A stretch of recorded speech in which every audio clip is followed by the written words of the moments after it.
Beloved Avatar Meher Baba ki jai. Janice, could you do the prayer, please? Beloved Avatar Meher Baba ki jai. Beloved God, help us all to love you more and more, and more and more, and still yet more, till we become worthy of union with you, and help us all to hold fast to Baba's Daman till the very end. Avatar Meher Baba ki jai. Avatar Meher Baba ki jai. Avatar Meher Baba ki jai. Thank you, Baba. Thank you, Janice. Welcome, everybody, for joining us on this Thursday session from Bombay Center. A big welcome to Meher Baba. I don't know how, but Janice has chosen the most beautiful picture with his smile. And with that, I get the confidence that he is going to stay around with us throughout this entire session. So, Baba, please take over all the proceedings of this and let each word be spoken as per your wish, Baba. Today we have with us Dr. Gokaran Srivastava. Unfortunately, last session there was some technical problems, so he could not do full justice, and therefore he's come to join us again to share with us about the Ancient One. We're talking about the Ancient One with reference to Ganpati Bappa Moria. Dr. Gokaran, we will continue for this avatar of the age with reference to Ganpati. Go ahead, sir. जय बाबा अवतार मेहर बाबा की जय. First of all, I'm grateful to all of you who are joining this program. And this program is talking about the mythological things plus the modern revelations by beloved Baba about these things. अभी आज का जो topic है that is very recent and alive, क्योंकि बॉम्बे में आप लोगों ने अभी गणपति जी का सब पूरा सेलिब्रेशन देखा बड़ा. I will start the last thing first, then we will go to the beginning. अभी हम लोग गणेश जी के ओरिजिन के बारे में बाद में आएंगे. अभी इस बात को लेके चलना है जो बाबा ने खुद बतला है कि हु इज गणेश. तो बाबा ने ये बोला है कि आई एम दैट. अभी वो उसकी स्टोरी अलग है कि वो गणेश कैसे हुए, क्या हुए, उसमें हम लोग बाद में जाएंगे. अभी इंपॉर्टेंट पॉइंट ये है कि जैसे दिवाली में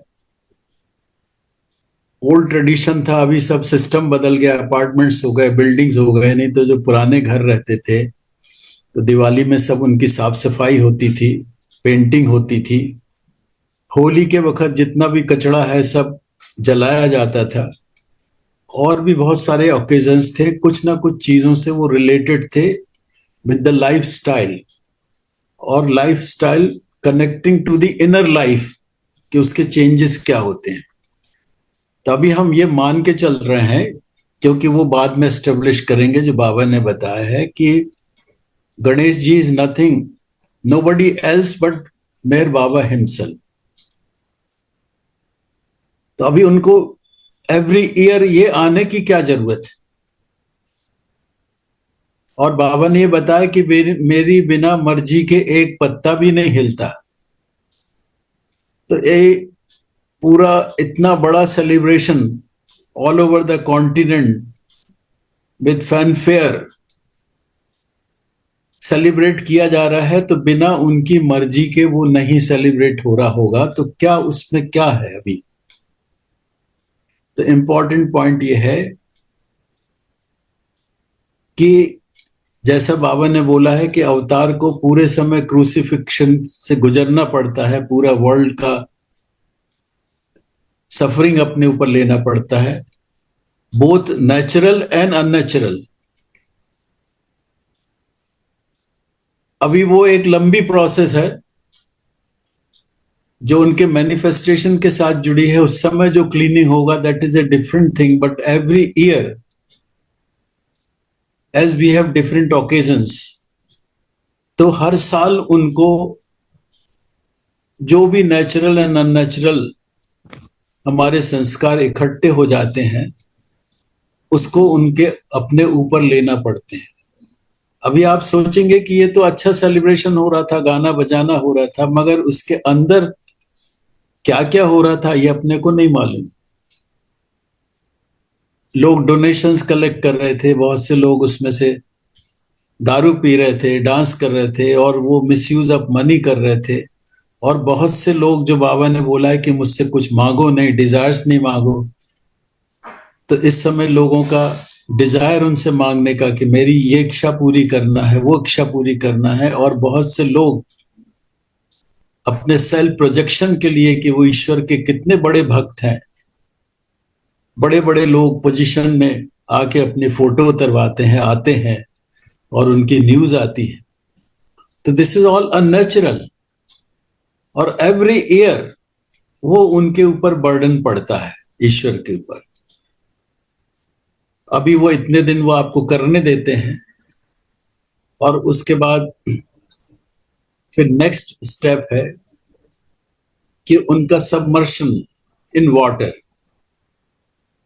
तो इसको अपन बाबा के उससे समझ सकते हैं 1962 ईस्ट वेस्ट गैदरिंग में। फ्रॉम नोवेयर, कोई क्लाउड्स नहीं थे, खुला हुआ मौसम था, क्लियर स्काई था। सडनली जब फर्स्ट डे की मीटिंग हुई दर्शन की तो एकदम से हैवी रेन्स आ गए और बाबा ने बोला, अनाउंस किया कि आप लोग अपनी जगह पर बैठे रहिए, इधर उधर भागिए नहीं। मगर फिर भी बहुत से लोग इधर उधर भागे, किसी ने चेयर अपने सिर पर रख ली छाते के सरीके, और बाबा का बार बार रिपीटिशन अनाउंस हुआ कि मैंने ये आपके अनेकों जन्मों के संस्कारों को धो दिया है, आई हैव क्लीन दिस। उसके बाद भी उसकी गहराई हम लोगों ने नहीं समझी। तो नेक्स्ट स्टेप है पानी के साथ जुड़ाई। और पानी के साथ जुड़ाई जो अपन उसको क्राइस्ट के समय से समझ सकते हैं, बपतिस्मा। बपतिस्मा का मतलब है क्लीनलीनेस। तो अभी गणेश जी ने सब 8-10 दिन जो भी आपके संस्कार उनके ऊपर आपने डाले, सब तरह के नेचुरल एंड अननेचुरल, वो सब अल्टीमेटली आप फिर उनको पानी में डुबा रहे हैं, मर्ज कर रहे हैं। तो पानी में डुबाने का मतलब है वो ही बपतिस्मा, दैट इज द क्लीनिंग। उन्होंने अपने सब संस्कार आपके ऊपर ले लिया, आपने उनको पानी में डाल दिया, तो that is finally the washing away all those things. अभी वॉशिंग अवे के बाद क्या है next? That is not the end. तो अभी हमको फिर से क्राइस्ट के लाइफ में वापस जाना पड़ेगा। The next step is resurrection. और रिसरेक्शन को उस समय जो उनकी समझ थी उसके हिसाब से ये बताया गया कि क्रूसिफिक्शन के बाद क्राइस्ट हेवन में जा रहे हैं, रिसरेक्ट हो रहे हैं, but it is not that. उसके आगे रिसरेक्शन का डीपर मीनिंग है कि पहली चीज तो ना तो केवल बपतिस्मा भी क्राइस्ट का है और ना रिसरेक्शन क्राइस्ट अलोन का है। जब उनका बपतिस्मा हो रहा है तो वो उनके साथ जुड़े हुए लोगों का भी हो रहा है, और रिसरेक्शन का मतलब है कि he is paving the way for his lovers to merge into him. तो that is the foundation for resurrection of his lovers and followers. तो अभी जो गणपति जी के साथ आपने इतना लंबा प्रोसेस किया, उन्होंने सब आपके कलेक्ट किए, नेचुरल अननेचुरल आपको नहीं मालूम है, आप तो अलग अलग तरह से जुड़े रहे, और फिर उन्होंने वो जाके सब वॉश कर दिया, और वॉश के बाद फिर वो गणेश जी कहाँ गए? तो आपने ही उनको सेंड ऑफ दिया कि अब अगले वर्ष फिर आ जाना। तो अगले वर्ष की आपने फिर से तैयारी ले ली, परमिट ले लिया कि अब एक साल आप फिर से वही सब करेंगे जो उन्होंने अपने ऊपर ले लिया है। मगर उसमें जो लोग सिंसियरली, ऑनेस्टली, डिवोटेडली उसके साथ जुड़े थे, उसका सम्मान कर रहे थे उनके आने का, तो he has done the resurrection for them, वो उन्होंने कार्य किया। तो ये इतनी डीपर सब बातें हम लोगों को बिना मेहर बाबा के कभी भी कोई भी चीज समझ में नहीं आ सकती। आज वर्ल्ड में कोई भी चीज, anything which is buffeting our minds, we can never understand it without bringing Meher Baba into that. चाहे वो अच्छी चीज हो, चाहे परेशान करने वाली चीज हो, बिना मेहर बाबा को लाकर हम उसकी डेप्थ को नहीं समझ सकते कि ऐसा क्यों हो रहा है। तो ये तो अभी की बात हो गई। ये जरूरी था कि जो कुछ हुआ, जब तक हमारा आज का जो टॉपिक था उसके एंड में हम आते तब तक टाइम खत्म हो जाता, और ये मोस्ट इंपॉर्टेंट बात हम उनकी नहीं समझ पाते कि हमने 10 दिन तक उनके साथ क्या ज्यादती की, कितने तरह से उनको परेशान किया, डीजे बनाया, कुछ भी किया, नाच गाने किए, सब नेचुरल अननेचुरल सब काम किए और उनके ऊपर छोड़ दिया। और इट इज नॉट सिंपल, उसमें कितने तरह तरह के लोगों का इन्वॉल्वमेंट हुआ। कुछ बिजनेस वालों का इन्वॉल्वमेंट हुआ, किसी ने टेंट लगाया, किसी ने कुछ लगाया, किसी ने सोना चांदी उनके ऊपर चढ़ाया, और सोना चांदी चढ़ाया तो घर में उससे 100 टाइम्स बचा के रखा, उनसे प्रार्थना की कि मेरे ऊपर रेड नहीं पड़े, प्लीज सेव दिस। तो ये सब इनर बातें हैं जो हम we are not authorised to say, but in order to understand his working, his love, we are simply trying to put these things before us. That is not our purpose. We are not here to criticize anybody, and we don't have any authority to do that, but just to understand his compassion, his working for us. These are the reference points that we are talking about. अभी ये बात हो गई, जो अभी जो कुछ हुआ, जो आपने देखा। अब हमारा जो मेन इंटरेस्ट है, जो बाबा ने बताया है कि बाबा के लिए जो वर्ड यूज होता है, द एंशिएंट वन,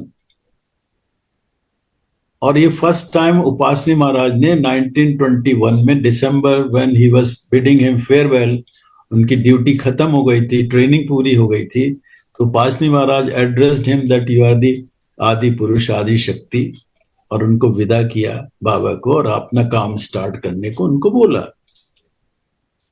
अब ये अवतार शब्द तो हम लोगों के लिए कॉमन हो गया बाबा लवर्स के बीच में, क्योंकि वो बहुत बार एक्सप्लेन किया गया है और बार बार वो शब्द आता। बट ये द एंशिएंट वन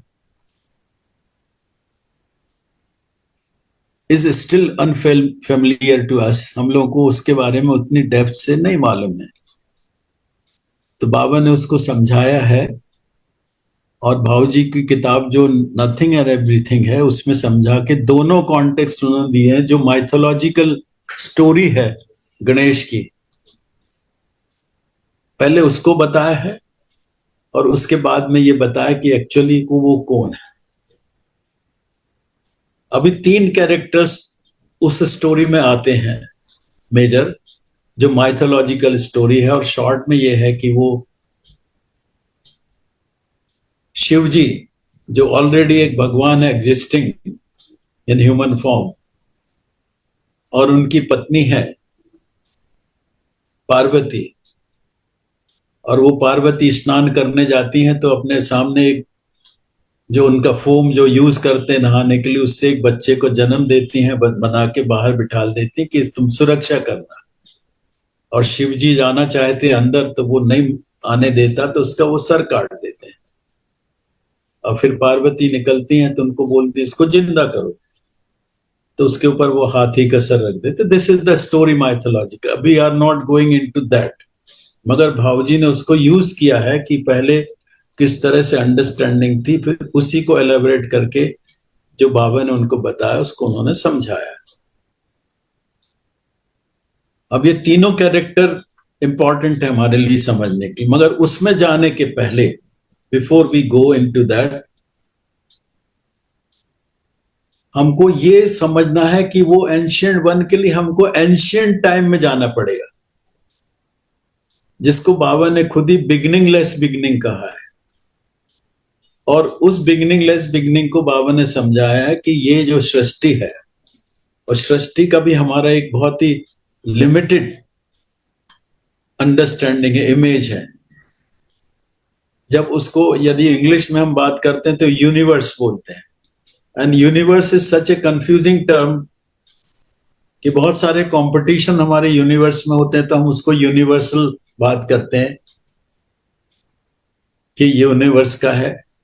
और फिर जो साइंटिस्ट है वो यूनिवर्स को, जो फिजिकल वर्ल्ड का एक्सपांस है, टोटल एक्सपांस, बीच में बहुत सारी गैलेक्सीज आती हैं, and they go up to the last one, कि हमारे फिजिकल वर्ल्ड की जो लिमिट है, लास्ट लिमिट, वो कहां तक है। तो that is called as the universe. अभी बाबा की टर्मिनोलॉजी में यूनिवर्स ये नहीं है, बाबा की टर्मिनोलॉजी में है पूरा मेंटल वर्ल्ड, और उसको भी वर्ल्ड के अलावा उसका और भी बिगर इमेज दिया है, स्फीयर, और उसके बाद है subtle world and subtle sphere, and the physical world and physical sphere. ये है उनका क्रिएशन, बाबा का क्रिएशन। और ये क्रिएशन इमर्ज हुआ है बाबा के इन्फिनिटी से, beyond state and beyond states. Beyond state is dormant state and beyond state is active state, जहां पर ईश्वर खुद अपनी निद्रा से जागृत होकर ये अपने बारे में सोचता है कि मैं कौन हूं, और मैं कौन हूं के प्रश्न से ये क्रिएशन एग्जिस्टेंस में आया फर्स्ट टाइम। और जिस पॉइंट से आया उसको बाबा ने कहा कि ओम पॉइंट, क्रिएशन पॉइंट।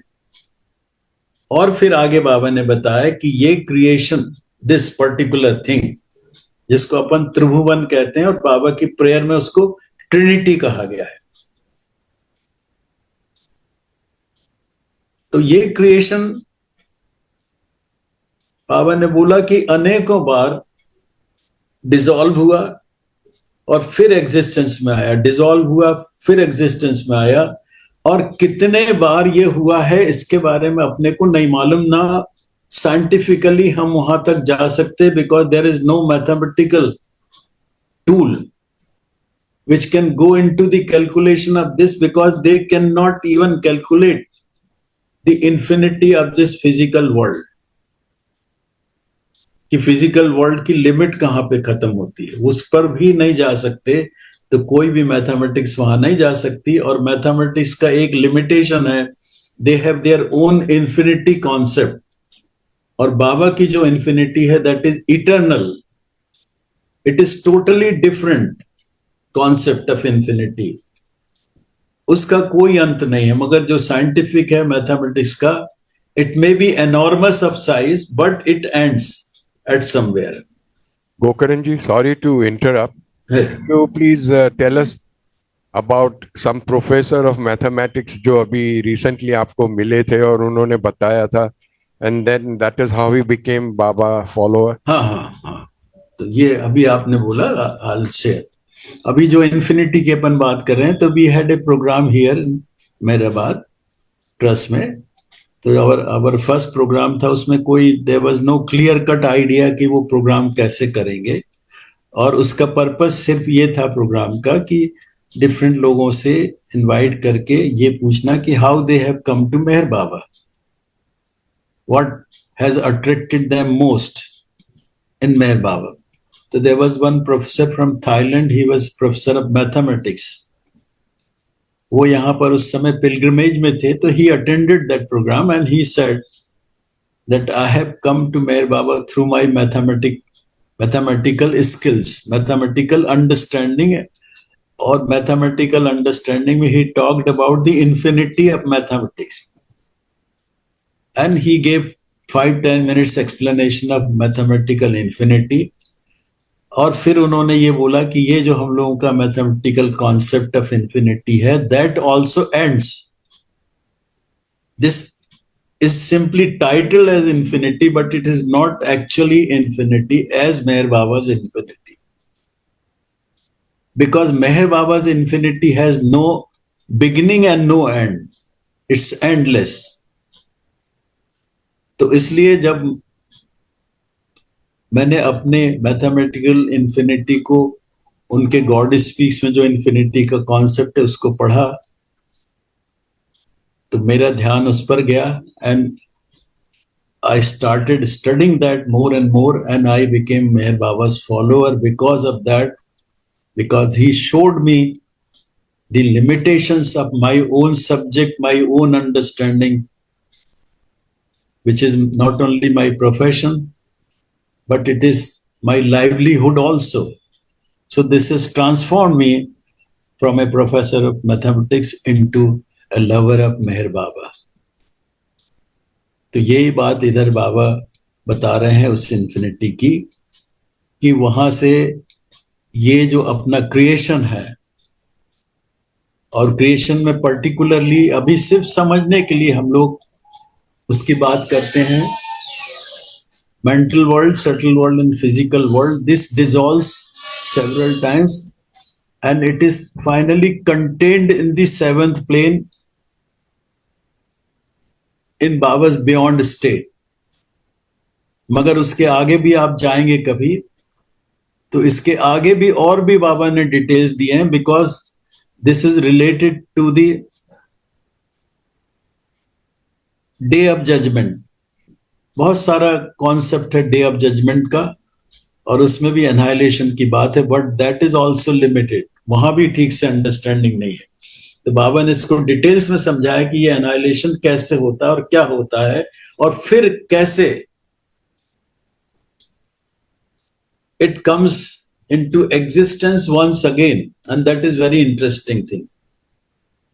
मगर अभी उसमें अपन नहीं जा रहे, सिर्फ ये जा रहे हैं कि बाबा ने ये बताया है कि ये हमारी जो सृष्टि है, the so called creation, it is dissolve, जिसको महाप्रलय नाम दिया है, और again and again it comes into action, existence, फिर से अस्तित्व में आती है, फिर अपना कार्य शुरू करती है. तो ऐसा कितने बार हो चुका है इसका कोई हिसाब नहीं है, उस पर कभी जा नहीं सकते. और बाबा ने बोला मैं भी तुम्हें नहीं समझा सकता, क्योंकि ईश्वर के पास भी एक लिमिटेड उसकी सीमा है कि वो आपकी भाषा में वो शब्द ही नहीं है जो उनके ज्ञान है, वो ज्ञान इस भाषा में आपको दिए नहीं जा सकते. तो उसकी भी सीमा है कि कुछ उनको यूज करना पड़ते हैं, सिंबल्स यूज करना पड़ते हैं, कुछ एग्जाम्पल्स यूज करना पड़ते हैं, और वो एग्जाम्पल फिर माइथोलॉजिकल एग्जाम्पल कहलाते हैं. तो इसलिए वो बात कभी समझाई नहीं जा सकती. मगर मोस्ट इंपॉर्टेंट है कि वो कितने बार बनी, कितने बार बिगड़ी, कितने बार अस्तित्व में आई. तो अब पहले मान लीजिए अपन पहुंच गए, we have reached into the beginning of this whole thing which has come into existence. जब ईश्वर में पहली बार उनके मन में इच्छा खुद को जानने की हुई कि मैं कौन हूं, तब ये सृष्टि अस्तित्व में आई, और उधर से ये अनेकों बार बनी और बिगड़ी. उधर अब पहुंच गए हम, वहां पर क्या हो रहा है. तो वहां पर बाबा ने बताया कि वो पूरा ऐसे ही जैसे अपना गॉड स्पीक में समझाया है कि सोल की जर्नी शुरू होती है, उसको अनेकों रूप इनएनिमेट फॉर्म में, फिर एनिमेट फॉर्म में from plant kingdom to human kingdom वो रखने पड़ते हैं। उसके बाद उसका एवोल्यूशन के बाद उसका रीइंकार्नेशन और फिर इन्वोल्यूशन।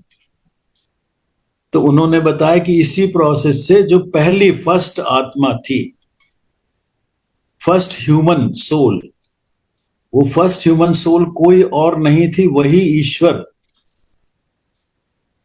जो इस सृष्टि का संचालक है। That original God himself took the form of first drop soul and he became the very first human soul. अभी वहां पर आप बहुत सी किताबों में नई नई चीजें पढ़ेंगे तो उतना टाइम अपने पास नहीं है, मगर इतना सिर्फ बताया कि यहां पर हम लोगों को अभी जो सृष्टि है उसमें मनुष्य रूप में 84 लाख मनुष्य जन्म लेने पड़ते हैं। बाबा ने बिगनिंग के बारे में उसको शॉर्ट कर दिया है कि वहां पर उसको फर्स्ट ह्यूमन सोल को 84 लाख जन्म नहीं लेने पड़े थे। क्यों नहीं लेने पड़े थे उसको भी समझा दिया कि हमारे इसलिए कि हम अभी जो अननेचुरल वर्ल्ड है उसमें से जब गुजरते हैं तो अननेचुरल संस्कार हमारे ऊपर लग जाते हैं और वो अननेचुरल संस्कार हमारी आइडेंटिटी को कवर कर देते, वेल कर देते हैं। और उनको हटाने के लिए, क्योंकि हम 84 लाख योनियों से गुजरते हैं पहले मनुष्य जन्म के पाने के लिए, तो उतने सारे संस्कार हमारे ऊपर चढ़ जाते हैं जो हमारी आत्मा को ढक देते हैं और उनको निकालने के लिए इतना लंबा समय चाहिए। तो आपको 84 लाख मनुष्य जन्म लगते हैं। तो धीरे धीरे वो संस्कार आपके हटते हैं, तब आपके मन में फिर वो इच्छा जागृत होती जानने की कि आप कौन हैं। और जब वो इच्छा जागृत होगी, जब वो प्रश्न उठेगा, तब आप उसका आंसर ढूंढने की क्वेश्चन करेंगे। तो अभी इतना लंबा प्रोसेस, उस समय जो फर्स्ट ह्यूमन सोल थी, जो कि the original God himself was there, तो वहां इतने अननेचुरल चीजें नहीं थी, इसलिए उनको इतनी लंबी प्रोसेस से नहीं गुजरना पड़ा। और दूसरी बात एक और बताई है, वो अभी आपको हम कंफ्यूज नहीं करना चाहते, मगर सुन लेंगे तो अच्छा होगा। अभी पहली बात कि यदि वो फर्स्ट सोल है, जिसको बाबा बोल रहे हैं कि original God has taken the form of the first human drop soul.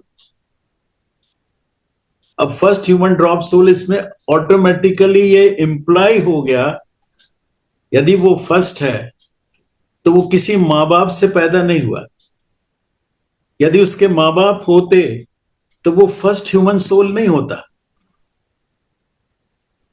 तो वहां पर टोटली डिफरेंट प्रोसेस है उनके आने का। और वो माइंड बफलिंग है, हम उसमें बहुत गहराई में जाएंगे तो ये पूरा अपना एक सेशन उसमें लग जाएगा कि फिर कैसे आए होंगे। तो अभी उसको भूल जाइए। वो बिना माँ बाप के पहली ह्यूमन सोल जो ओरिजिनल ह्यूमन फॉर्म है, वो उस फॉर्म में आई।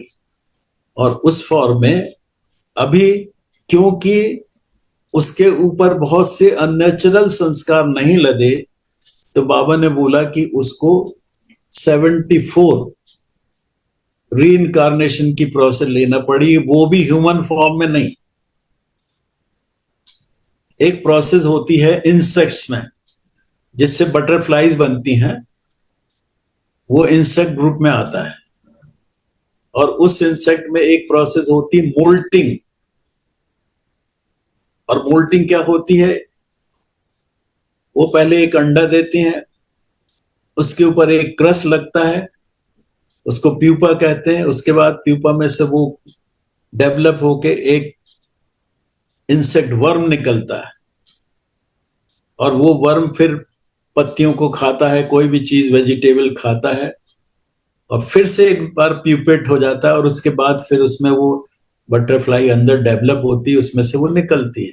तो this process is a biological process और इसको मोल्टिंग कहते हैं।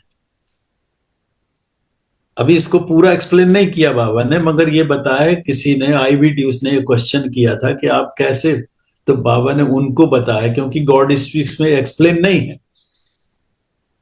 तो outside the God speaks she asked about this and Baba explain कि वो इस तरह के मोल्टिंग से 74 मोल्टिंग से वो फाइनली उस स्टेज में पहुंच गए जहां पे उनमें वो इनक्विजिटिवनेस आ गई कि हु एम आई। और उन्होंने वहां पर कोई परफेक्ट मास्टर नहीं था, कुछ नहीं था। तो और परफेक्ट मास्टर क्यों नहीं था वो भी बाबा ने एक्सप्लेन किया है, मगर हम इसमें जाएंगे तो पीछे छूट जाएंगे। तो उन्होंने अपने खुद के प्रयत्न से बाबा ने गॉड रियलाइजेशन किया। अभी जब गॉड रियलाइजेशन किया तो वो स्टेट है बियॉन्ड स्टेट, और बियॉन्ड स्टेट जो है वो फादर की स्टेट है। तो he became his own father. अभी आधी प्रोसेस अपन को बाबा ने समझाई कि जब 7 प्लेन में जाते हैं तो यदि फिर से वापस कुछ काम करना होगा तो आपको क्रिएशन कॉन्शियसनेस में वापस आना पड़ेगा। तो उसको बाद में, अभी देखिए कितने कितने महाप्रलय के युग गुजर गए अपने को नहीं मालूम। और ये नॉमेनक्लेचर अभी जो अपनी सृष्टि है, और अभी भी जो सृष्टि है उसकी एज बहुत बड़ी लंबी नहीं है।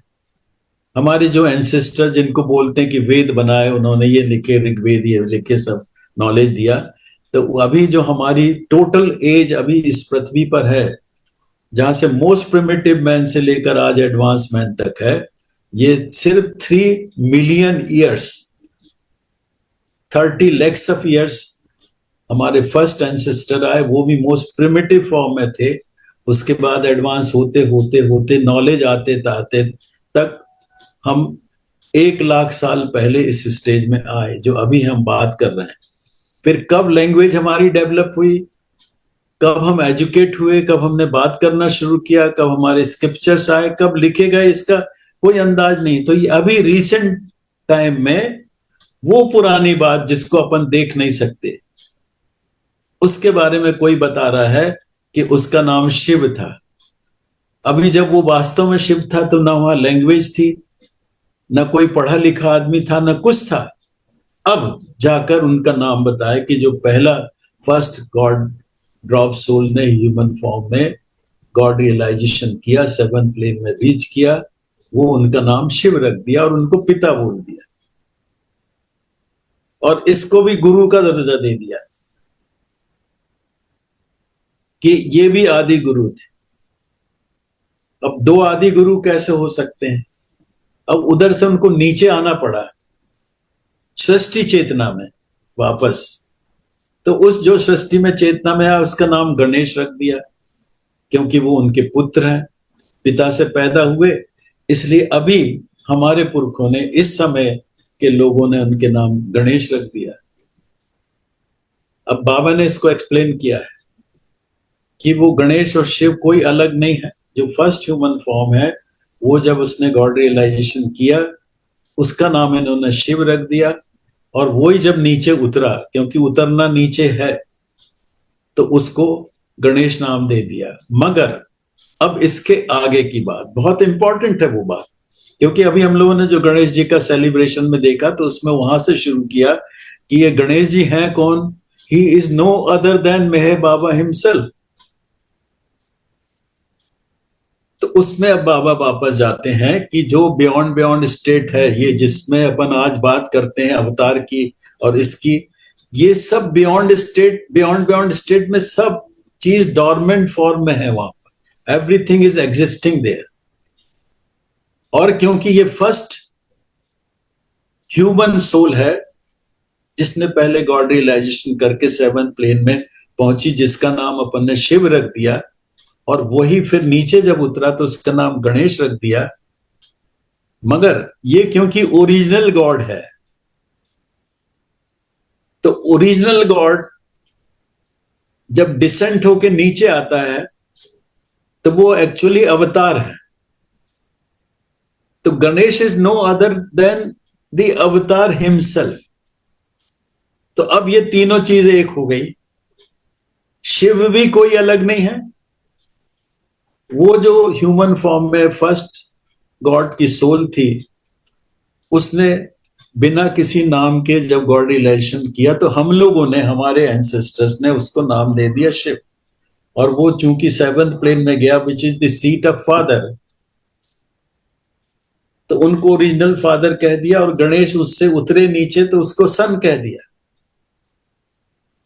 और फिर वो ओरिजिनल जो शिव बना या गणेश बना, वो कौन था? वो ओरिजिनल गॉड था, जो बियॉन्ड स्टेट में आके उसने क्वेश्चन किया कि हु एम आई, और वो जब उस स्टेट से नीचे उतरा गणेश के रूप में, तो he is no other than Meher Baba himself और दी अवतार।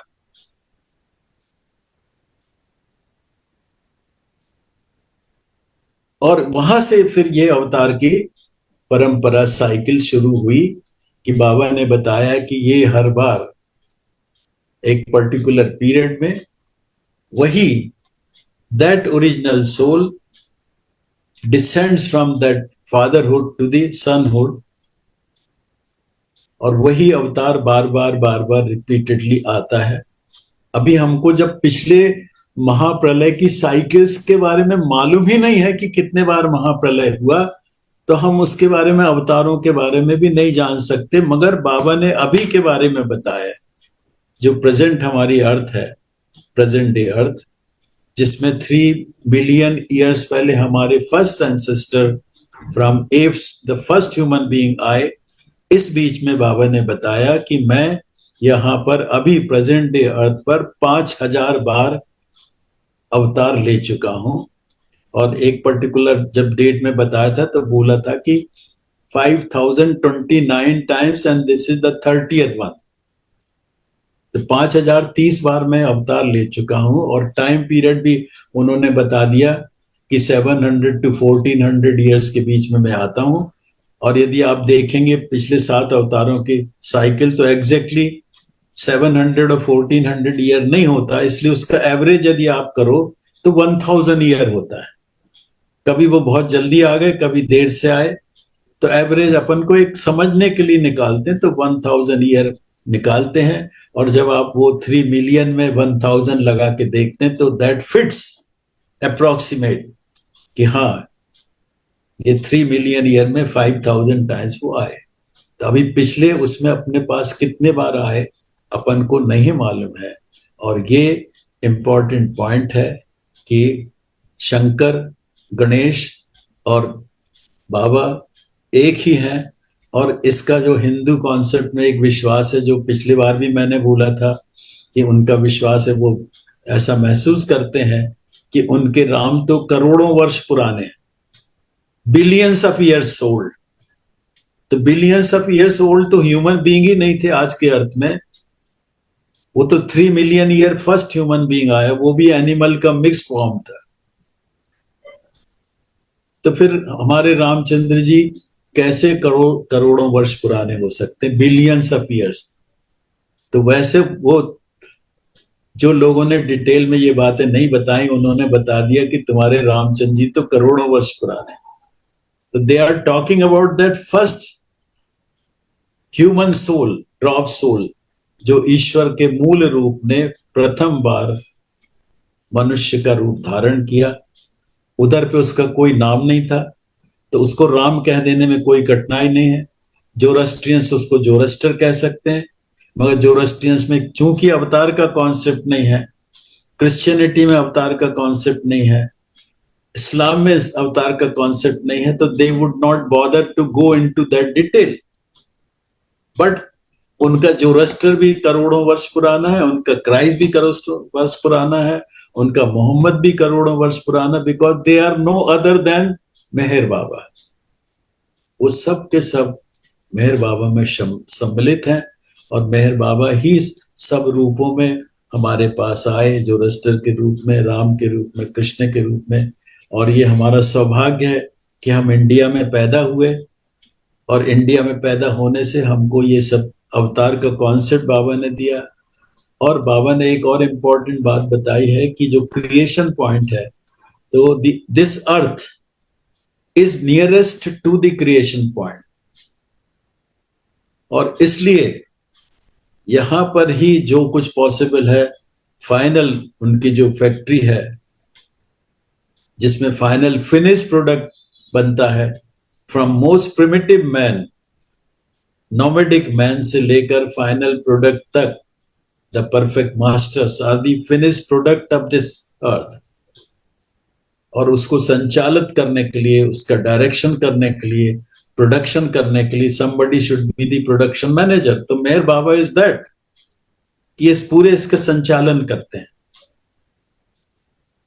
और ये सबसे नियरेस्ट है। फिर एक जगह कहीं उन्होंने ये भी कहा है, अभी बहुत सी चीजें ऐसी हैं, हम लोग पिछले 50-60 साल से कुछ कुछ चीजें पढ़ रहे हैं, तो उस समय कभी ध्यान में नहीं आया कि कभी आगे भविष्य में कोई हमसे पूछेगा कि आपने ये कहाँ पढ़ा है।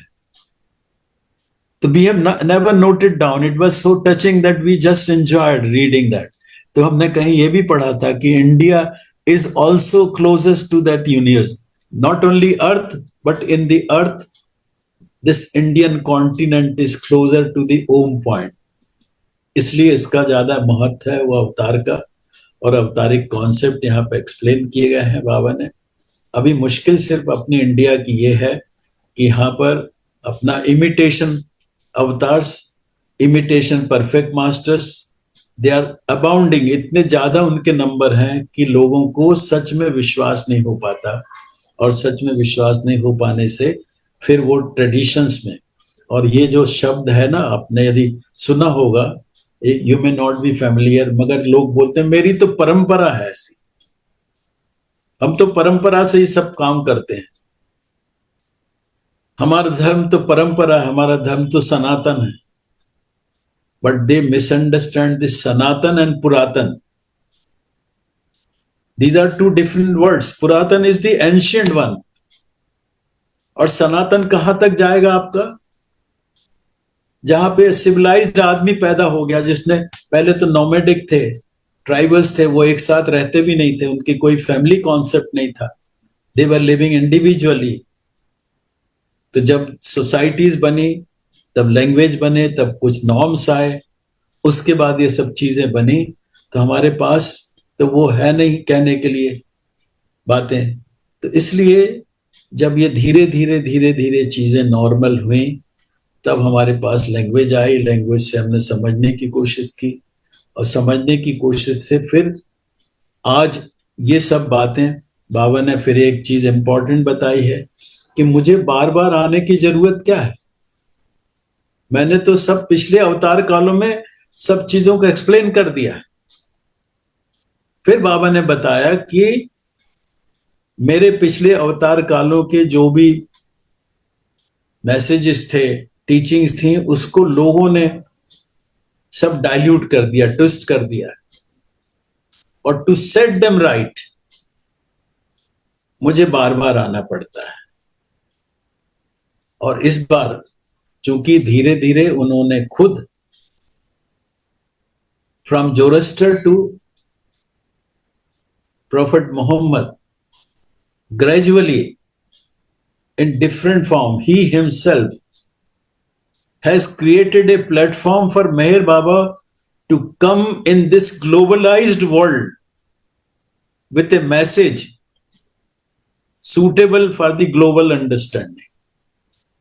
अभी जो उन्होंने पिछले अवतार धारण किए थे, तो किसी एक कन्फाइंड एरिया में थे, किसी पर्टिकुलर सोसाइटी में थे, पर्टिकुलर लैंग्वेज थी, तो उनका जो मैसेज था वो यूनिवर्सल नहीं था। मगर उनका जो बाबा ने बताया कि फ्रॉम द टाइम ऑफ जोरेस्टर, जो सूफीज्म कहा जाता है, जिसको इस्लाम से जोड़ के आजकल बात की जाती है कि Sufism is the outcome of the Islam, but Baba ने बोला कि Sufism the old tradition and it was started in the time of Zoroaster. मगर उसकी डेफिनेशन लोग नहीं जानते। सूफीज्म को समझते हैं कि एक पर्टिकुलर वे ऑफ लाइफ, और एक पर्टिकुलर स्टाइल से गाना गाना, एक पर्टिकुलर टाइप का ड्रेस पहनना, एक पर्टिकुलर बिहेव करना। ये Sufism is not that. Sufism का मतलब है जो जोरेस्टर के वक्त से तैयार हुआ, दो तरह के ग्रुप से अवतार को डील करना पड़ता है। एक है जनरल पब्लिक, जनरलाइज्ड, और एक है जो उनके लिए तैयार हैं, द रेडी सोल्स। तो जो रेडी सोल्स हैं उनको वो रिवील करते हैं साइलेंटली द डिविनिटी, ईश्वर के बारे में। जो कुछ मेहर बाबा ने गॉड स्पीक्स में बताया उसको उस वे में जो लोगों की समझ उस समय की होगी, तो that is the closest group. उस क्लोजेस्ट ग्रुप को वो जो डीपर अंडरस्टैंडिंग देते हैं, that is the Sufism. Sufism is not that जो अभी अपन बात करते हैं। तो वो उस समय से जोरस्टर के वक्त से वो ट्रेडिशन शुरू हुई, और आप आगे चल के देखेंगे कि आगे के अवतारों को आपको मिलता ही नहीं है। यदि आप रामचंद्र जी की लाइफ देखें तो उसमें आपको कहीं नहीं मिलता कि उन्होंने कहीं किसी पर्टिकुलर ग्रुप से इंटरेक्ट करके उनको कोई मैसेज स्पेशली अलग से दिया हो। कृष्ण के लाइफ में आपको कहीं नहीं मैसेज मिलेगा कि उन्होंने एक अलग ग्रुप बनाया था जो तैयार सोल्स थे, उनको वो मैसेज दिया और वो हमें आज पता चले। ऐसे ही आपको क्राइस्ट में नहीं मिलेगा, ऐसे ही आपको मोहम्मद में, ये उन लोगों ने अपशूट में पहली बार उस टर्म को यूज किया, और कुछ चीजें उन्होंने कुरान में ऐसी बताई जो पहले नहीं बताई गई थी, तो उसको उन्होंने सूफीज्म करके बता दिया। तो Sufism is always there, always. Ramchandra ji के वक्त भी दिया गया होगा एक सिलेक्टेड ग्रुप को, कृष्ण के वक्त भी दिया गया होगा, क्योंकि the main reason for his coming is for that, जो तैयार लोग हैं उनको आगे बढ़ाने के लिए, उनको वो मैसेज देना। मगर किस वे में दिया गया, किस तरह दिया गया, इसका हमें कोई नॉलेज नहीं है।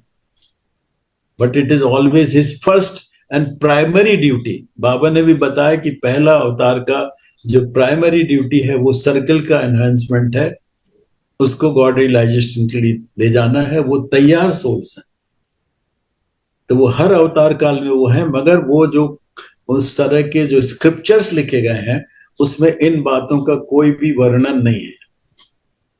अभी उसका एक एग्जाम्पल है, आज आपके पास इतने तरह की किताबें हैं बाबा की लिटरेचर, और उसमें जो अभी मोस्ट टचिंग जो चीजें हैं वो है कि बाबा के जो मंडली थी, मंडली से जो लोग मिल रहे हैं और मंडली के एक्सपीरियंस जो लोगों ने किताबों में छापे हैं, और मंडली ने उनको जो बाबा के साथ खुद एक्सपीरियंस किए थे, हाउ दे हैव शेयर्ड, तो ये आपको किसी स्क्रिप्चर में नहीं मिलेगा। ना आपको रामायण में मिलेगा, ना आपको अवस्था में मिलेगा, ना गीता में मिलेगा, कि वो ईश्वर ने जो चुने हुए लोगों के साथ क्या काम किया था और उनके डे टू डे अनुभव क्या थे, ये अपन को नहीं मालूम। ये फर्स्ट टाइम, और ये फर्स्ट टाइम इसलिए कि now the people are ready, globalise हुआ। तो इसकी तैयारी पिछले अवतारों ने खुद, मेहर बाबा के आने का platform, they themselves, they were Meher Baba themselves, but that time they had a different name. So they have created this platform, और जब मेहर बाबा अब उस प्लेटफॉर्म पर आए तो अभी सिचुएशन फर्क हो गई, अभी लोगों की तैयारी हो गई। और तैयारी भी कैसे हो गई कि देखिए, बाबा ने जब पूरा वर्ल्ड टूर किया तो बहुत से लोग उनको, उनमें ईसा मसीह का रूप देख रहे हैं। इंडिया में बहुत से लोगों ने उनमें राम को देखा, बहुत से लोगों ने उनमें कृष्ण को देखा, किसी ने उनमें बुद्धा को देखा, किसी ने, सिलेक्टेड लोगों ने, क्योंकि उनका बहुत रिजिड रिलीजन था, तो बहुत कम लोगों ने, but some Mohammedan they saw in Baba their prophet Mohammed. तो बाबा ने पूरा वर्ल्ड टूर किया लोगों से जो तैयार थे। तैयार का मतलब जिन्होंने अनेकों जन्म क्राइस्ट की टीचिंग के अनुसार गुजारे, वो उनमें क्राइस्ट देख पाए।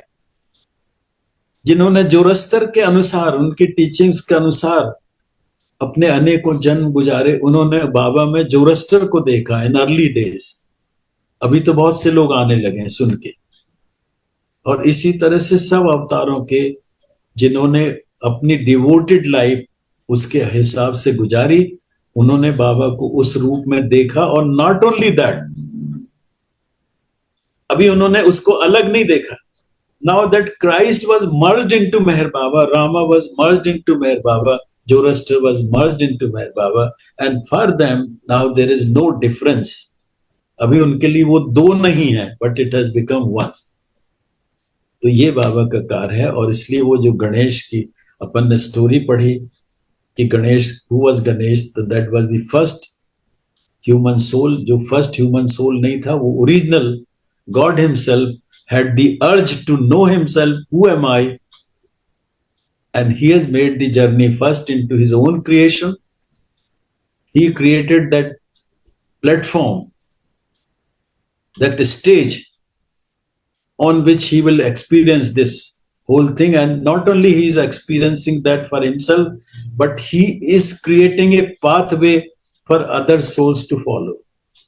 और गणेश के साथ यही बताया जाता है कि उन्होंने फिर आगे के आने वालों के लिए वो क्रिएट किया, और उनको किसी सदगुरु की आवश्यकता क्यों नहीं पड़ी और बाद में क्या आवश्यकता थी, तो वो भी बाबा ने एक्सप्लेन किया कि उनको इसलिए नहीं पड़ा कि उनको अभी कोई इम्बैलेंस क्रिएशन में और उसमें गॉड की जो स्टेट थी उसमें कोई इम्बैलेंस नहीं क्रिएट कर रहा है, क्योंकि अननेचुरल संस्कार यहाँ पर नहीं तैयार हुए हैं जिनको बैलेंस करना पड़े। अवतार के आने के बाद that avataric consciousness in creation has created imbalance. अब creation cannot contain that avataric consciousness here. So now the next stage, उसको बैलेंस करने के लिए, काउंटर बैलेंस करने के लिए अब नेक्स्ट स्टेज जो तैयार हुई कि perfect master, and perfect masters are therefore needed now. Next time whenever the avatar is descending, he is coming with that avataric consciousness which the earth or the creation has no capability to contain. It will either be destroyed or there would be so much chaos that his work cannot be done. तो अब इसलिए सदगुरु की आवश्यकता हुई कि सदगुरु अवतार के आने पर वो जो इम्बैलेंस होता with that avataric consciousness which the earth is not able to contain, so the perfect masters create that ability in the earth, in the creation. We always talk about earth, but it is not the earth but the whole creation, that the three worlds, physical, subtle and mental world, all should be able to contain. So they are the one who would balance this avataric consciousness with the creation consciousnness, and therefore the necessity of the perfect master is there. Subsequently, when the first advent has taken place in the form of Shiva, first the realization 7 plane, and then descent in the form of Ganesh, but these are different names given by our ancestors. They are not that. और वो उनके ऊपर जो हाथी का sir बिठा दिया, that is when it is that particular soul is coming down in the creation. It has to be having a universal mind. और उस समय के लोगों ने जिसको नॉमेनक्लेचर किया होगा, उनके पास कोई अच्छा एग्जाम्पल नहीं था हाथी के सर से एलिफेंट हेड, क्योंकि हाथी का सर बहुत बड़ा होता है और उसकी मेमोरी भी बहुत बड़ी होती है। तो उससे उन्होंने उसको एक एग्जाम्पल दे दिया कि उसके ऊपर हाथी का सर बैठ गया। मगर बायोलॉजिकली आप जरा सोचिए, अभी तो सब पढ़े लिखे लोग हैं, क्या एक ह्यूमन बॉडी के ऊपर ऐसा सर रखा जा सकता है या ऐसा सर इम्प्लांट किया जा सकता है? तो अपने को उसमें नहीं जाना है that controversy, but we have to understand कि ये जो चीजें हैं, जब वो परंपरा से millions of people they accepted, तो हमारे पास we have no other alternative to silently, inside you may be understanding कि ये ऐसा कैसे है, but silently you have to understand, accept and honour that.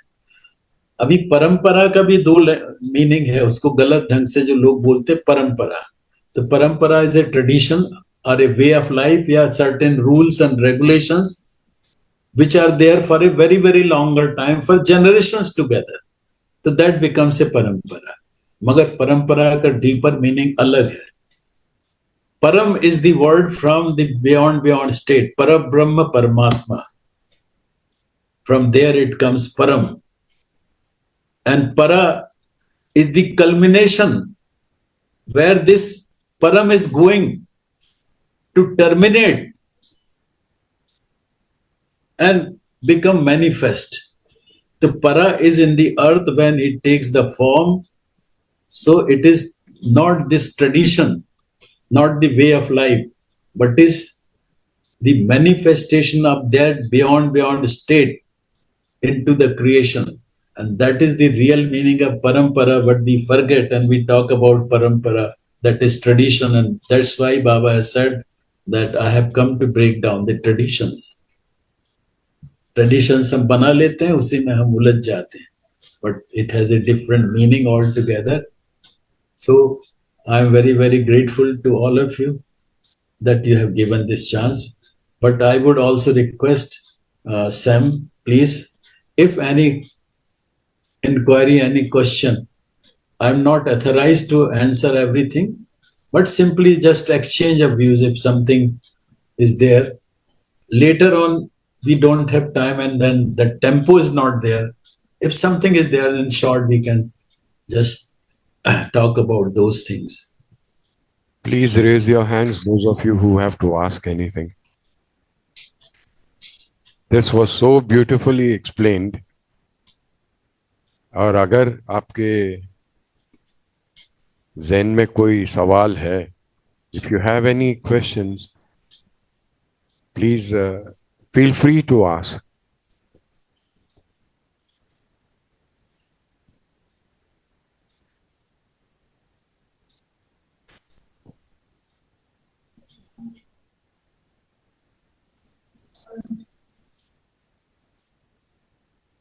Gokarna जी, अब तक किसी ने कोई सवाल नहीं उठाया है।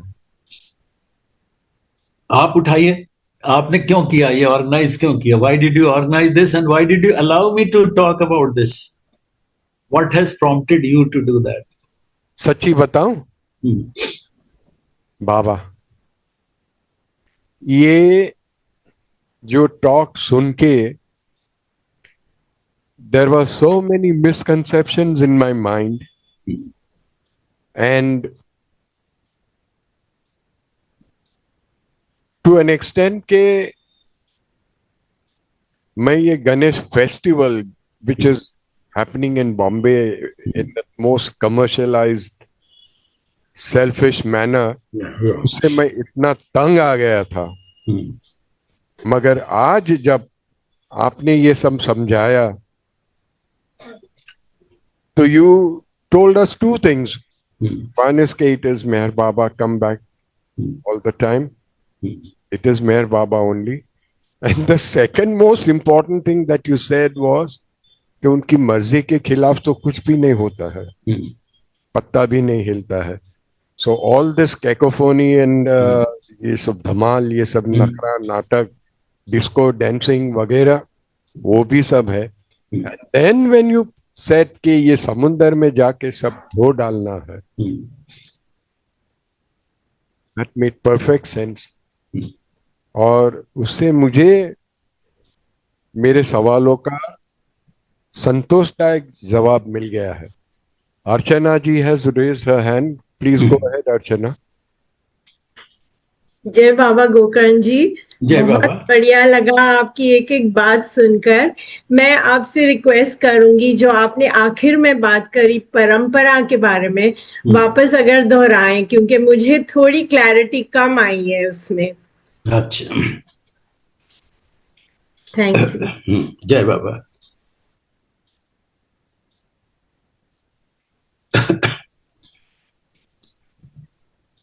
परंपरा की बात है जो अपने रिलीजन में ऑर्थोडॉक्सी हो जाती है, और उसको इंग्लिश में ट्रेडिशन कहते हैं. तो ट्रेडिशन मतलब एक पर्टिकुलर वे में आप कोई भी कार्य करने लगते हैं, और जनरेशन आफ्टर जनरेशन आपको लगता है कि वो आपके एंसेस्टर्स या आपका ग्रुप या आपका रिलीजन या आपकी सोसाइटी उसको जिस ढंग से करती थी उसी ढंग से हमको करते जाना है, नहीं तो हम परंपरा को तोड़ देते हैं. और यदि आप तोड़ने की कोशिश करते हैं तो आपके अगेंस्ट बहुत सारे लोग हो जाते हैं. तो ये तो नॉर्मल वे में, और हम बड़े उसमें अभिमान के साथ, बोस्टिंग के साथ बोलते हैं, अरे हम अपनी परंपरा निभा रहे हैं. तो उसका परंपरा का जो रियल मीनिंग है जिसको हमने अपने ढंग से उसको एक्सप्लेन करना शुरू कर दिया है। तो परंपरा का रियल मीनिंग है कि यदि हमें सही में परंपरा की बात करना चाहिए तो जो अवतारिक मैनिफेस्टेशन है, दैट इज परंपरा। परम is that state, the beyond beyond state, जिसको परम ब्रह्म परमात्मापन ने कहा, उसमें से परम लिया गया। अब वो परंपरा, जब वो परम क्रिएशन में आएगा तो ये एक्टिव हो जाएगा क्रिएशन। उसके बिना एक्टिव हुए कुछ नहीं होगा। तो उसको पहले बियॉन्ड स्टेट में आना पड़ेगा, ईश्वर को खुद। और ईश्वर जब खुद बियॉन्ड स्टेट में आएगा तब उसमें वो क्वेश्चन उठेगा कि हु एम आई, और उस क्वेश्चन का आंसर कहीं तो मिलना चाहिए। तो उसके लिए ये पूरा प्लेटफॉर्म तैयार हुआ, क्रिएशन। और क्रिएशन में उसने पूरी यात्रा करके उसका उत्तर पाया। तो परंपरा वास्तव में ये है कि ईश्वर की जर्नी को आपको देखना है कि वो जर्नी कहां से शुरू हुई है। परम in that beyond and beyond state, वहां पे वो परम, that is the first phase of that journey. But para moving towards the culmination, that means end of the journey, तो दैट इज para। अब दोनों को मिला दिया तो परंपरा हो गया। अब एंड ऑफ द जर्नी कहां पर होगी? जब आप, ईश्वर ने खुद जर्नी को एंड करके बताया कि final end is the God realisation. और वही पाथवे उन्होंने अपने सोल्स के लिए, ड्रॉप सोल्स के लिए, जीव आत्माओं के लिए वो बना दिया, वो पाथवे जिसका कि गॉड स्पीक्स में पूरा एक्सप्लेनेशन दिया हुआ है कि हमें कहां से आए हैं और हमें कहां जाना है। तो कहां से आए हैं, दैट इज परम, we are part of that परम रब परमात्मा, that is our starting journey. And now para, where we are going, and our journey is moving towards the merger with God, culmination, end. So it is actually, parampara is the talking about the journey of the soul from where it is starting and where it is ending. This is real parampara. और ये बीच में जो हमने बना लिए tradition के, ऐसा करना चाहिए, पूजा ऐसे करना चाहिए, नारियल चढ़ाना चाहिए, ये नहीं करना चाहिए, वो नहीं करना चाहिए, और ऐसा करना चाहिए, उपवास में ऐसा खाना खाना चाहिए, ये नहीं खाना चाहिए। तो दिस इज परंपरा। दैट मीन्स दी जो रूल्स हमने खुद और अपने कुछ आगे एडवांस सोल्स ने कुछ रूल्स आपके लिए बना दिए, तो उन्हीं रूल्स को आपको फॉलो करना है। नहीं तो आपको लगता कि आप धर्म विरुद्ध हैं।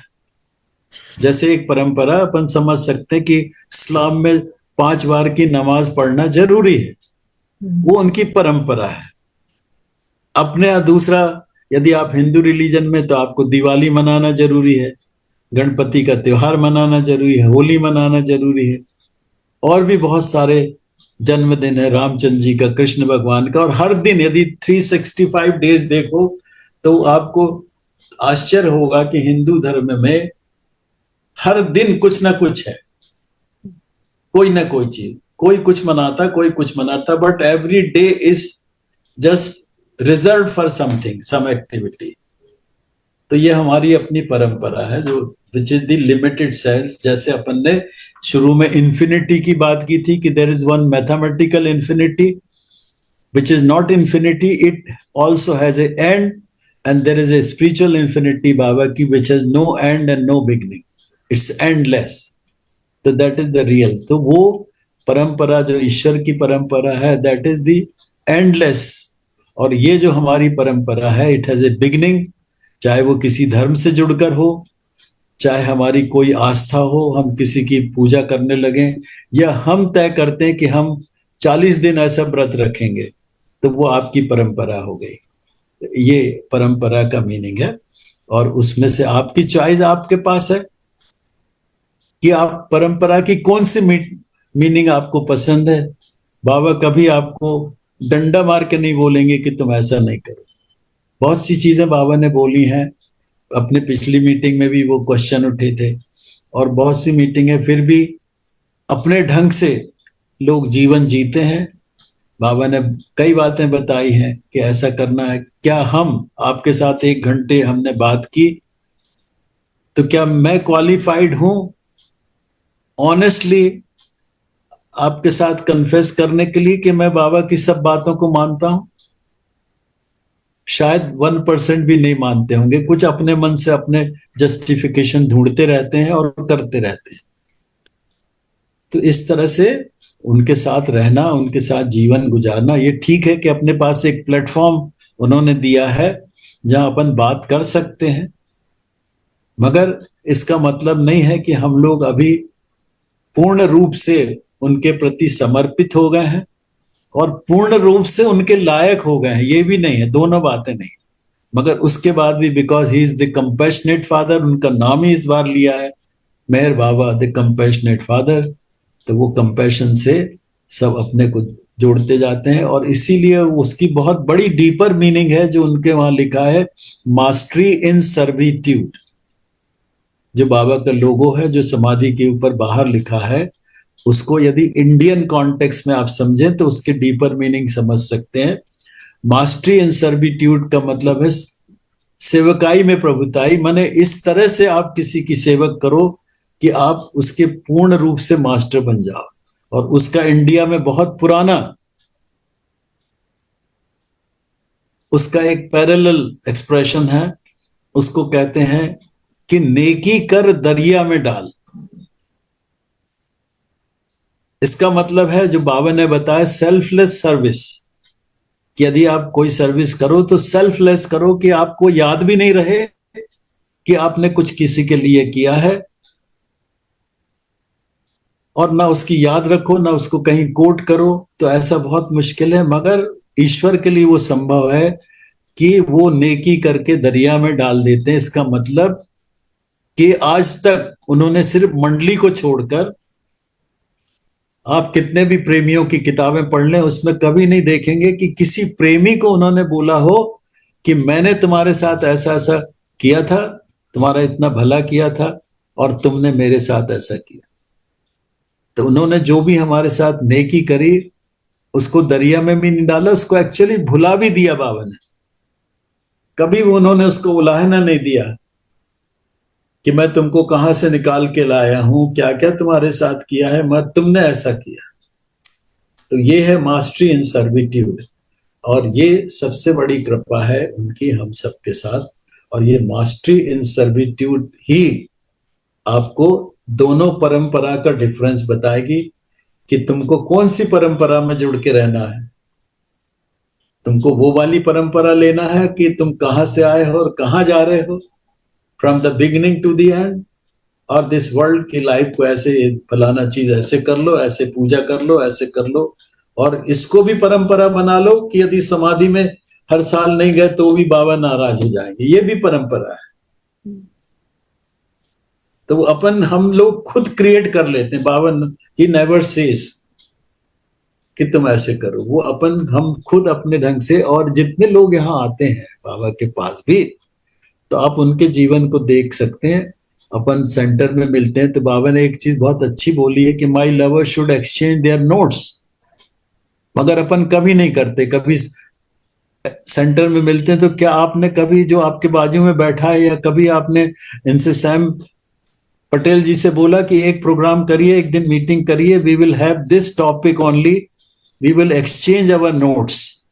और वो एक्सचेंज अवर नोट्स में अपने को क्या बात करना है कि मेरा परसेप्शन क्या है, बाबा ने ऐसा कहा, मैं क्या सोचती हूँ, और दूसरे को अलाउ करिए, दूसरे को उसको बोलने दीजिए कि वो क्या सोचता है, और उस पर लड़ाई नहीं करिए, सिर नहीं फोड़िए एक दूसरे का, क्योंकि बाबा हैज गिवन अस फ्रीडम कि आप अपने ढंग से सोच सकते हैं, आप अपना पाथवे खुद क्रिएट करते हैं। और ये जो व्यक्ति अपना सोचता है वो अपना रास्ता क्रिएट करता है, और सबके लिए बाबा ने फ्रीडम दिया है। तो दिस इज वेरी इंपॉर्टेंट कि हम बहुत सारे चीजों को हल कर सकते हैं यदि if we just enter into this particular thing which Baba has said, my lover should exchange their notes. कभी जभी जो अच्छे ग्रुप, कुछ ऐसे झगड़े वाले ग्रुप में नहीं बैठिए, आप तय करिए चलिए 2 लोग 4 लोग आज अपन ये बात करेंगे, चलिए कुछ मीटिंग नहीं करते भी, जस्ट सिंपली जैसे गॉसिप करते हैं, ऐसे बैठ के एक कप ऑफ टी और कॉफी, उसमें बैठ के बात करिए, and that will be very interesting. उसमें ये नई नई बातें निकलेंगी और हम अपने वीकनेसेस को खुद रियलाइज करेंगे कि हम बाबा ने जो जो चीजें बोली हैं। हम रोज कैलेंडर बाबा का जो है उसमें सुबह से कुछ ना कुछ कोटेशन रहता है, और उसको पढ़ने में हम डरते हैं। पढ़ने में डरते इसलिए कि हमारे लिए वो एक चैलेंज रहता है कि उसको पढ़ेंगे तो क्या हम कर पाएंगे कि नहीं। और दूसरा, न्यूज़पेपर में कुछ कॉलम रहते हैं जिसमें किसी की सेइंग्स रहती हैं, सम वर्ल्डली पीपल, तो उसको हम बड़े ध्यान से पढ़ते हैं कि अरे अच्छा इसने क्या बोला है, तो उसको ध्यान से पढ़ के हमको लगता है उसका तो कोई, he is not throwing any challenge to me कि तुमको ये करना ही है, बस I just enjoy. But Baba के जब आप कोटेशन पढ़ते हो तो they are throwing a challenge कि तुम खुद तो जज करो कि क्या ये है तुम्हारे में, अपने में है। तो अपन ना केवल वो खुद करने में भी डरते हैं और खुद शेयर करने में भी डरते हैं, क्योंकि as soon as you will share that with others, तो आप खुद लाइमलाइट में आ जाओगे कि आप उसको फॉलो करते हो कि नहीं करते। तो इसलिए बाबा का जो है उसको हम लोगों ने एक पर्टिकुलर अंडरस्टैंडिंग हमारी बनी कि Baba is a not formula god. जितने भी सो कॉल्ड स्पिरिचुअल आश्रम वगैरह चलते हैं वहां पे कोई ना कोई फॉर्मूला है, और वो फॉर्मूला इज दी परंपरा कि आपको इतने बजे उठना है, ऐसा करना, इतने बजे प्रेयर करना, इतने बजे ये करना, इतने बजे खाना खाना, ऐसे खाना खाना, that is parampara. Baba is not a formula god. उसने अपने हर एक इंडिविजुअल को आपके हिसाब से फ्रीडम दिया है, और आप यदि उनकी बात को नहीं भी मान सकते, और आपको वो तब तक करने देते हैं जब तक आप खुद से, अपने खुद से आप फ्रस्ट्रेट नहीं हो जाते कि अब हमको इससे ऊपर उठना है, तब तक वो करने देते जाओ।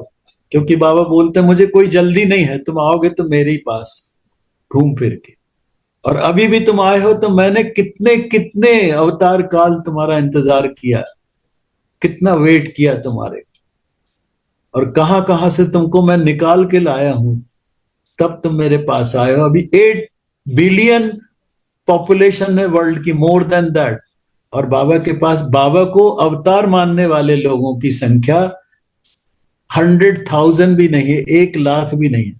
बहुत से लोग आते हैं, बहुत लोग आते हैं दर्शन के लिए, मगर उस रूप में उनको स्वीकार करना कि वो इस युग के अवतार हैं, वही राम थे, वही कृष्ण थे, वही जोरस्टर थे, इस रूप में स्वीकार करना बहुत मुश्किल है, चैलेंजिंग है, और अभी भी दुनिया उसके लिए तैयार नहीं है। और बहुत से लोगों को तो बाबा के नाम से चिढ़ है, उसको मानना तो अलग बात है, वो उसको सुनना भी नहीं चाहते। तो दुनिया ऐसे चलती रहती है। वही बाबा बोलते हैं कि मुझे जल्दी नहीं है, मैं तो तुम्हारा इंतजार कब से कर रहा हूं, और अभी भी तुमको जल्दी नहीं है तो मैं इंतजार करता रहूंगा। My next advent, still next advent, still next advent. जब तुम्हारा मन होगा तो मैं, मेरे हाथ खुले हुए हैं, मेरा दरवाजा खुला हुआ है, तुम्हारा जब मन हो तो आ जाना। This is what is our relationship with परंपरा।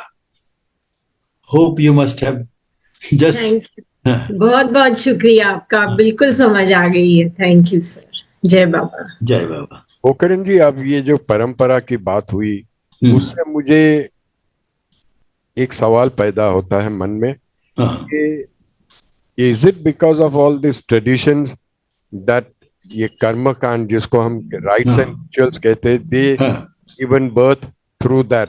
हालांकि right now there isn't time to discuss that. Perhaps in our next session, which would happen अगले महीने में, हाँ, तब के लिए if you can throw some light on this query कि ये परंपरा has given birth to all these traditions, yes, सुबह उठ के ये करने का, शाम को ये करने का, खाने का, सोने का, टांग ऊपर करके सोने का, ये वो, all that.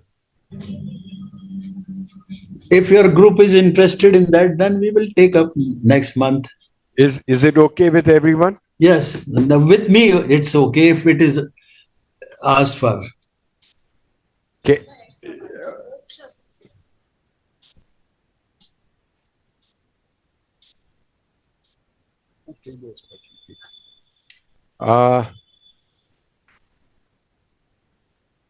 और डोंट गो इनटू दैट, आप उनका ओपिनियन लीजिए, कुछ और भी दूसरी बात करना हो तो we can select some other topic also. Exactly.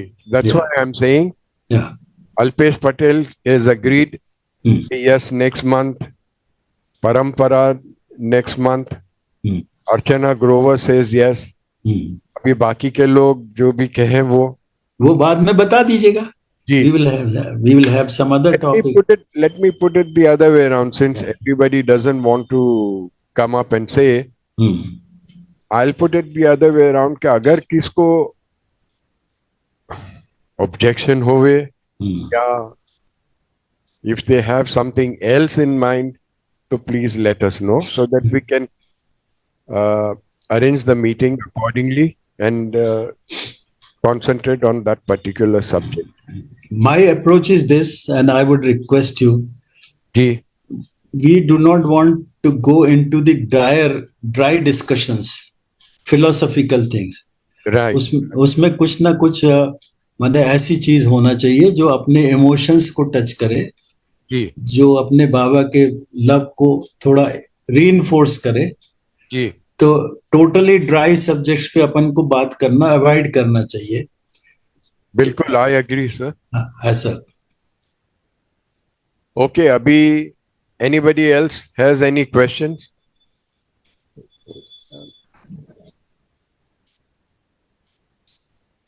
ठीक है, तो can we conclude this session? हाँ, उसमें जो आप क्वेश्चन पूछ रहे हैं ना, उसका एक कंक्लूडिंग रिमार्क ये है जी. कि either whatever we have deliberated upon this evening, either it is absolutely accepted by others or it is not accepted by anybody. I think it is accepted by most. Okay. There are comments. Wonderful talk by Gokaranji. Thanks, Gokaranji. Invite him again, please. Rita Kohli.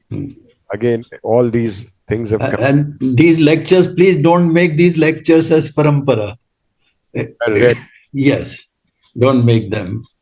Okay, sir. Just have freedom and whatever, whenever it is possible. Ji. Parampara means on particular day we must meet and we must discuss. So keep it just loose. Right. Whenever it is possible Yes. to it. अभी next month में आप जब भी आपको मौका मिले, when it is to you. Jai Baba, Jai Baba. Thank you so much, and thanks to everybody who has Thank you, attended. Baba. Jai Baba. उनको thank you बोल दिया तो सबको thank you हो. जी, जय बाबा. We shall now start with prayers, Aarti, hold a minute's silence, and then disperse. Thank you, everybody. Hope you enjoyed this. Jai Baba. अवतार मेहर बाबा की जय। हे परवरदिगार, सबके राखनहार और सबकी रक्षा करने वाले, तुम्हारा कोई आदि नहीं है और न तुम्हारा कोई अंत है।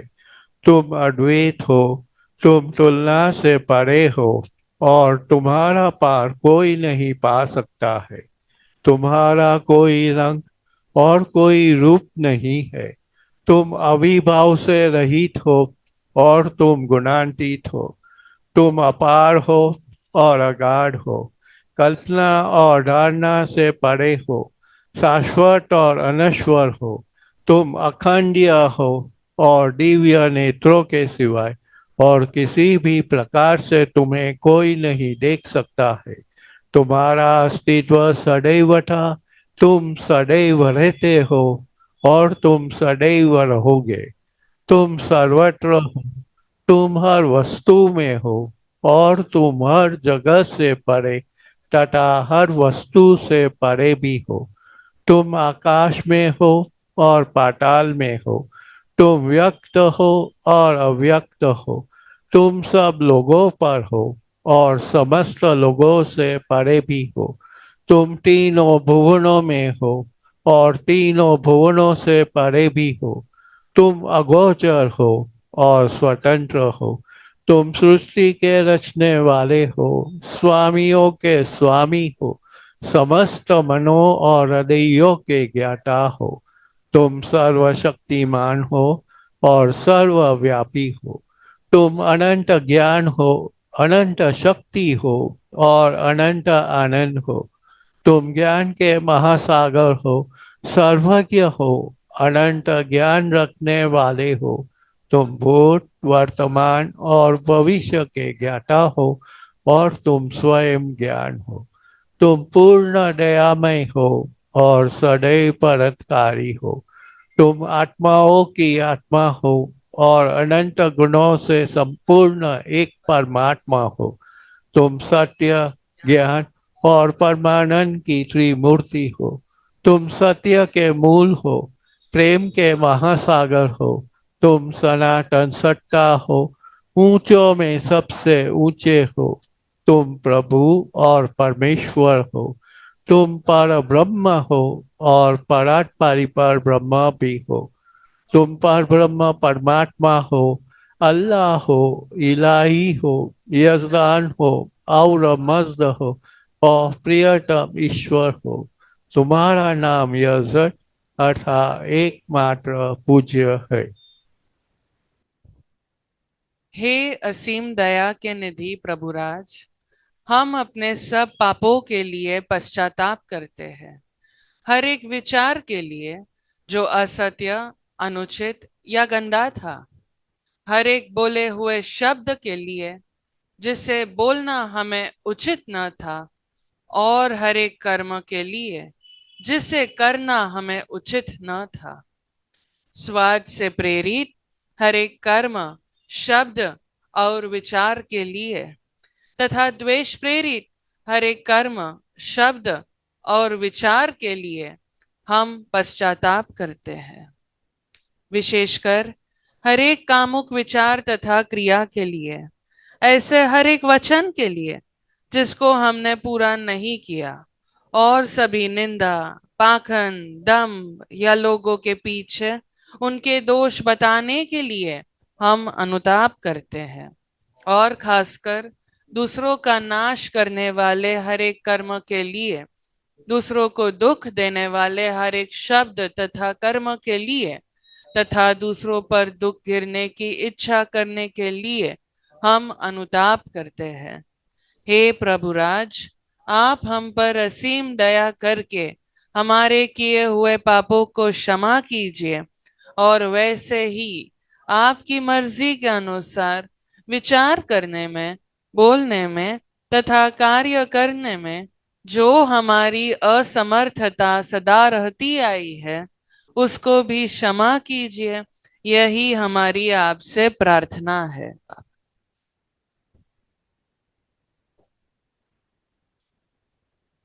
प्रियतम परमात्मा, हमारी ऐसी सहायता कर कि हम तुझसे अधिक का अधिक प्रेम करें, और अधिक और अधिक, और फिर भी उससे भी अधिक प्रेम करें, जब तक कि हम तुझ में मिलकर एक हो जाने के पात्र बन जाए। और तू हम सबकी ऐसी सहायता कर कि हम अंत अंत तक प्रियतम बाबा का दामन दृढ़ता से पकड़े रहे। अवतार मेहर बाबा की जय।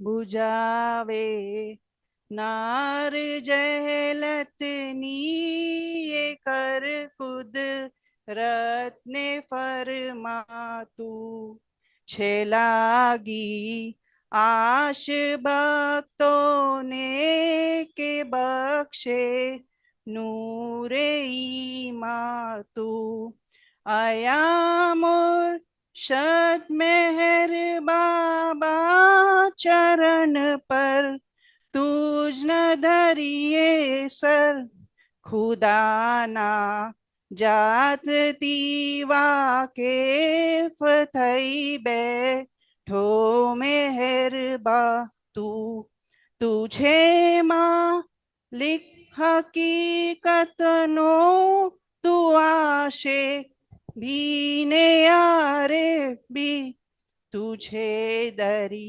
याए वहदत मारे फतनो होई तू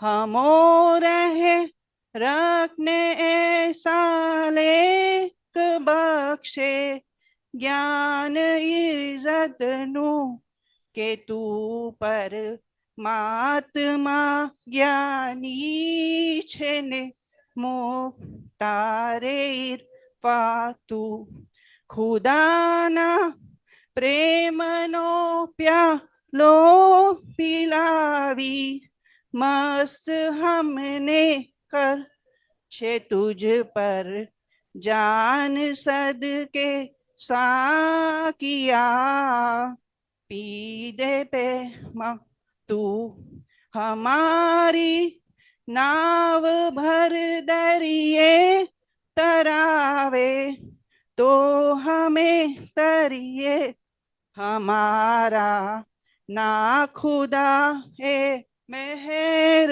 बाबा छेनी गे बा तू हमारा ना खुदा ए मेहर बाबा छेनी गे बा तू बुझावे नार जहलतनी ये कर कुद रत्न फरमा तू छेलागी आश भक्तों ने के बख्शे नूरे ईमान अवतार मेहर बाबा की जय। O glorious eternal ancient one, your face is a bright transcendental sun. Lighten this dark world and the tears I weep. My heart meher I give to you to keep. Creator yet creationless you are. Truth and truth's body, divine avatar, who through compassion the three worlds maintains, destroy this ignorance that life sustains. These five lights are the whirling spokes of breath of the world wheel that bears me on to death. Unless who are infinitely kind, break the wheels up which is conditioned mind. This incense is my love, these fruits my art, which to please you I have shaped from my heart. Accept them as you would a simple flower that has no use beyond its shining art. You are myself, I sing to you in praise and beg your love to bear me through the days till you, the ever living perfect one, illume my darkness with your shining sun. अवतार मेहर बाबा की जय। अवतार मेहर बाबा की जय। अवतार मेहर बाबा की जय।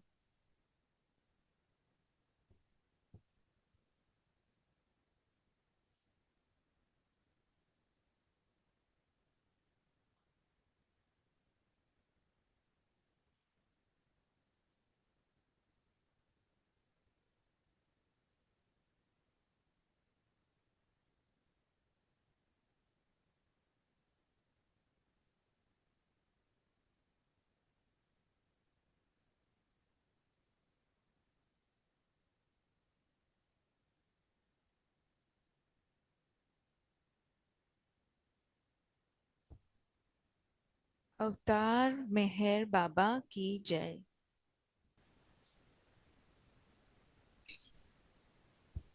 Jai Baba, everybody. After a long, long time, today's session hit upon some enlightening topics. And I feel very fortunate these things have been recorded. अगर आप में से किसी को दोबारा सुनना है तो you can always visit Facebook and try and understand it further. Also, if any of your friends have queries regarding the same subject about Ganesha and the ancient one, तो आप लोग उनको भी please encourage them to watch this on the Facebook so that we understand what Meher Baba wants to tell us.